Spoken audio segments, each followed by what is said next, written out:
at the end of the day, sales does have to bring in more revenue than it consumes, right? So you got to start with some first principles. At scale, across almost any industry there is, from automobile sales to, back in the old days, photocopier sales, whatever it is, sales tends to take home 10% of the profit as bonus, of the profit. Okay, not of the revenue. And what happened in SaaS and software is, because in most categories of software, the gross margins traditionally have been so high, right? Write once and use a million times.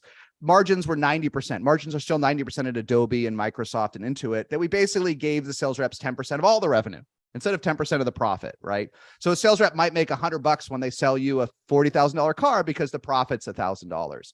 So we simplified that to 10%, and then we got to a basic model of 10 and 10. So that basically a sales rep should keep about 10% of the deal they closed and make another 10% in base salary. Historically, successful software with decent price points, there's a 5x spread, right? In other words, sales reps should close 5 times what they make, right? The 10 and 10 is 20 times 5 is 100. So a very simple way to saying is, hey, sales reps, if you want to make $100,000, you have to close 500,000. If you want to make 200,000, you have to close $1 million. Okay, that's the basic math. And then as time has gone by, we've stretched that a little bit. And first we've said, hey, look, for SMBs, it's harder. For SMBs, it's pretty hard to close $1 million if your price point is $3,000 a year, right? It's just so many deals. So we started to see that drift down to 3 or 4x, right? And we kind of came up with a model of 3, 4, 5x. 3x for SMB, right? 4x for mid-market deals, 20, 30, 40K, and 5x for true enterprise. And I think that was mostly true through about 2019 or so.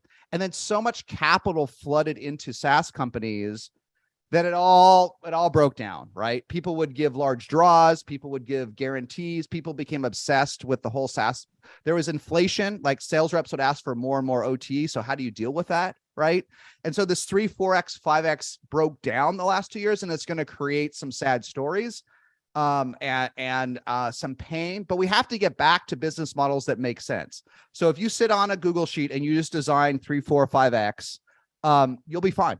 You'll be fine. That's the way to do it. And in the early days, if you're early and your marketing costs aren't high, you can put more of it into sales. That's what I have done twice as a founder.